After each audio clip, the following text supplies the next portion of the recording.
community di sini. Nah, tadi seperti yang sudah disampaikan oleh Mas Aziz, kami sebenarnya nggak punya sama sekali latar belakang bermain game, apalagi game e-sport gitu ya. Tapi kebetulan kami punya mahasiswa yang bermain game gitu. Nah, ini yang kemudian menjadi narahubung kami nih ya, antara saya dengan Mabar, yang kemudian kita melihat bahwa oh iya, ternyata game e-sports ini sebenarnya banyak sekali hal-hal yang bisa kita lihat secara lebih dalam, terutama dari aspek kognitif dan psikologisnya. Nah, kebetulan Mabar juga memang mau melakukan hal tersebut, jadi ini seperti suatu kesempatan yang baik buat kami gitu ya, dari laboratori kami untuk kemudian bisa melakukan riset ini. Nah, seperti yang tadi di sports, terutama dilihat dari aspek kognitif dan psikologisnya. Nah, metodologi yang kami gunakan di sini adalah pendekatannya ada dua, yaitu kualitatif dan kuantitatif. Nah, untuk yang kuantitatif tadi sudah dengar sedikit dari bocorannya dari video tentang riset yang kami lakukan gitu ya. Disuruh main ini, ada panah, ada huruf, ada angka dan sebagainya. Jadi itu memang ada eksperimen kognitif yang kami gunakan untuk mengukur fungsi kognitif yang digunakan pada saat mereka bermain e-sports, bermain game.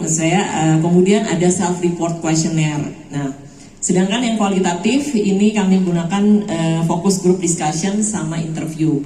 Nah, kenapa hal ini yang kami lakukan di sini adalah merupakan hasil dari wawancara kami juga terhadap pemain gitu ya, pemain e-sports ini, sehingga kita mencoba mendeteksi apakah hal-hal yang memang kami anggap itu relevan pada saat mereka bermain itu terbukti benar. Seperti yang Bapak Ibu lihat pada saat mereka bermain tadi itu cukup rumit dan kompleks ya. Pada saya aja sih kayaknya udah umur segini, apalagi ya disuruh berlatih seperti itu mungkin bertahun-tahun ya Mas Aziz. Nah, cuman mereka cukup tanggap dan cukup cepat, dan di situ sebenarnya ada hal-hal yang sistem pemrosesan informasi yang berperan gitu ya, yang kita bisa lihat nanti. Oke, next slide. Nah, di sini tipe penelitian yang kami lakukan ini sebenarnya cross-sectional design, di mana kami mencoba membandingkan 3 kelompok, yaitu antara competitive gamers, casual gamers, dan non-gamers. Nah, apa sih kemudian ciri-ciri dari masing-masing kelompok ini? Yang pertama, competitive gamers ini mereka bermain game Mobile Legends Bang Bang dengan motivasinya itu lebih untuk kompetisi, gitu ya. Nah, kemudian mereka juga sudah memiliki rank di tingkatan ke-7 atau mythic, dan tergabung dalam tim MLBB berisi minimal 5 orang yang masing-masing punya role sendiri-sendiri. Dan mereka juga tergabung dalam tim MLBB yang memiliki kapten di dalamnya dan minimal mengikuti satu turnamen selama 3 bulan terakhir, serta tergabung dalam tim yang memang memiliki jadwal bermain atau berlatih. Jadi ini memang competitive gamers ini adalah pemain yang sangat terstruktur gitu ya, sehingga disebutnya sebagai tadi student athlete gitu. Nah, kalau kemudian casual gamers ini bermain game Mobile Legends Bang Bang juga, tapi motivasinya lebih ke untuk kesenangan saja. Ya, jadi untuk kesenangan pribadi kayak tadi yang Mas Aziz cerita, mungkin pagi-pagi bangun gitu ya, main games. Nah, ranknya itu otomatis di bawah tingkatan ke-7, dan dia tidak tergabung dalam tim, dan juga tidak punya kapten, nggak ikut turnamen, dan juga tidak punya jadwal bermain atau berlatih. Nah, kelompok ketiga yang kami bandingkan di sini adalah non-gamers. Di sini kelompok ini sama sekali tidak bermain game e-sports. Nah, kami berharap dari apa yang kemudian kita lihat dari ketiga kelompok ini, kami mendapatkan adanya suatu perbedaan yang diasumsikan perbedaannya ini berasal dari pengalamannya mereka bermain game e-sports. Oke, next. Nah, pengambilan data, hasil riset yang pertama yang kami dapatkan di sini, kami melihat bahwa ternyata competitive gamers ini lebih fokus dan tidak impulsif dibanding kelompok lain. Jadi kalau misalnya kita lihat dari grafik yang ada di layar, skor kontrol respons yang ditunjukkan itu terlihat adanya perbedaan yang bermakna antara 3 kelompok ya. Nah, kontrol respons yang baik itu ada pada kelompok competitive gamers. Nah, implikasinya apa sih sebenarnya kalau misalnya kita tahu bahwa competitive gamers ini memiliki respons kontrol yang lebih baik gitu ya. Jadi mereka intinya itu lebih bisa menahan impuls-impuls yang tidak diperlukan pada situasi tertentu. Jadi misalnya nih, kayak misalnya tadi mereka sedang bermain game gitu ya. Kalau ada dorongan atau keinginan tertentu yang kadang-kadang muncul gitu ya, kita kan sering kali gitu ya lagi situasi tertentu terus jadi pengen ini, mikir ini dan sebagainya gitu.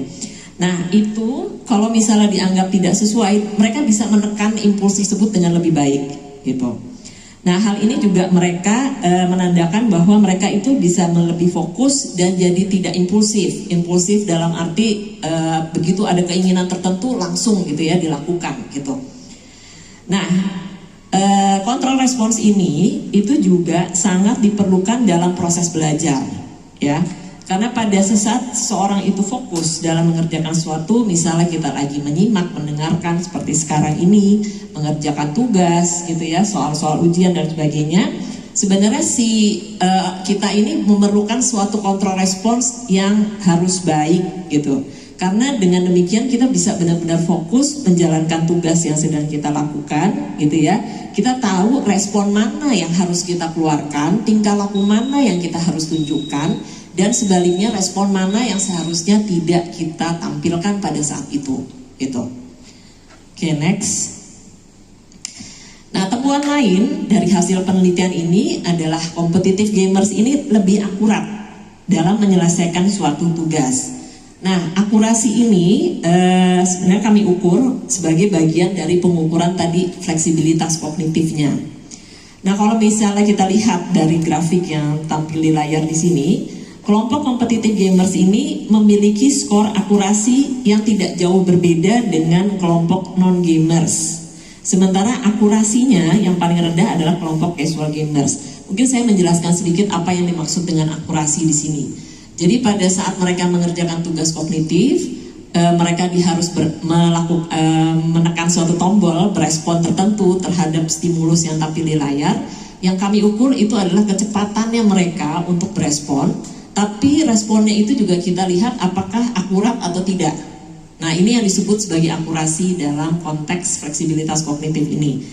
Nah, di sini kita lihat competitive gamers sama non gamers itu tidak terlalu berbeda gitu ya. Jadi mereka cukup akurat dalam berespons. Nah, implikasinya apa dari hasil ini? Bahwa pada kelompok competitive gamers, selain mereka memiliki kontrol respons yang baik, itu mereka juga lebih tepat atau lebih akurat dalam berespons. Nah, sementara pada kelompok casual gamers, kalau dari data yang kami peroleh, sebenarnya responsnya itu lebih cepat, tapi akurasinya rendah gitu ya. Jadi ini kayak cenderung pokoknya asal respons gitu, intinya seperti itu. Nah, pada saat dia mencoba melakukan akurasi yang lebih tepat ini, sebenarnya proses kognitif yang terjadi itu mereka harus mempertimbangkan beberapa hal gitu. Itu yang kami coba lihat dari tugas eksperimen kognitif. Nah, sepertinya pada kelompok competitive gamers, bagaimana mereka kemudian membuat suatu keputusan berdasarkan suatu pertimbangan sehingga akurasi responsnya itu lebih baik, itu juga dilatihkan atau mereka sudah terbiasa pada permainan e-sports tadi gitu ya, dibanding kalau casual gamers. Karena kalau misalnya mereka salah berespons, itu ada impact yang mungkin akan besar sehingga mereka jadi berpikirnya jadi lebih panjang, kurang lebih seperti itu ya. Oke, next slide. Nah, selanjutnya hasil penelitian ini kami juga memperoleh hasil bahwa competitive gamers ini memiliki kemampuan regulasi emosi yang lebih baik daripada casual gamers dan jauh lebih baik dari non gamers. Jadi kalau kita lihat di sebelah mana tuh ya, sebelah kiri layar ya, kiri layar itu yang competitive gamers itu lebih rendah. Nah, untuk melihat grafik ini Bapak Ibu kita harus hati-hati ya. Jadi yang tapi bukan berarti gini ya Bapak Ibu, bukan berarti di saat mereka kalah itu mereka jadi terpuruk sedih. Maksud saya mereka nggak jadi sedih gitu ya, tapi mereka pasti akan mengalami pengalaman emosional juga gitu ya kalau misalnya mereka kalah dan sebagainya. Tapi untuk bisa kembali dan meregulasi pengalaman emosionalnya itu kemungkinan besar akan lebih baik. Nah, kemudian di sini kalau misalnya kita lihat, kemampuan regulasi emosi ini juga diperlukan oleh seorang untuk menghindari dirinya itu menjadi orang yang adiktif atau kecanduan, gitu ya. Jadi dengan adanya kemampuan regulasi emosi ini, di sini juga terlihat bahwa kita melihat adanya perbedaan skor neurotik, kepribadian neurotik yang dimiliki, di mana kelompok gamers secara signifikan atau bermakna lebih rendah skornya daripada casual gamers dan non gamers, ya. Nah, tapi bukan berarti di sini kita tidak bisa mengatakan bahwa gara-gara e-sport terus mereka jadi kepribadiannya seperti ini, ya. Karena kalau misalnya kita tahu pribadian itu ada bakat dari lahir juga, gitu ya. Tapi kebanyakan yang main ini itu mereka skor kepribadian neurotiknya itu lebih rendah.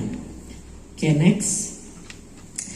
Nah, tadi saya juga menyatakan bahwa kami melakukan pengukuran terhadap self control atau kontrol diri. Nah, dari sini kami melihat bahwa competitive gamers, casual gamers, dan non gamers itu kemampuan pengendalian dirinya itu setara satu sama lain, gitu ya. Jadi tidak ada perbedaan yang terlalu bermakna. Nah, ini menandakan apa? Ini menandakan bahwa mereka sebenarnya itu memiliki pengendalian diri yang cukup baik juga, gitu ya. Jadi kalau misalnya ada asumsi bahwa yang main game itu sebenarnya tidak bisa mengendalikan diri dan sebagainya, tapi kompetitif gamers ini ternyata mereka memiliki pengendalian diri yang baik juga, gitu. Nah, hal ini juga menjadi indikasi bahwa terdapat kesetaraan kemampuan penahan diri dari kecanduan pada setiap kelompok. Oke, next. Mas Fajar ya, dari Republika. Tadi sudah dijelaskan ya, dipaparkan oleh rekan saya, Ira dan juga Aziz, bahwa penelitian ini mengontrol banyak hal, salah satunya adalah kecerdasan umum. Nah, kecerdasan itu sendiri, Mas, tidak bisa kita lihat sebagai sesuatu yang kita ujikan di sini. Jadi yang kita lihat dari sebagai perbedaan di antara ketiga kelompok tadi itu adalah fleksibilitas kognitif, kemudian kontrol respons, kontrol atensi, kemudian resiliensi, grit, dan lain-lain. Kecerdasan umum tidak.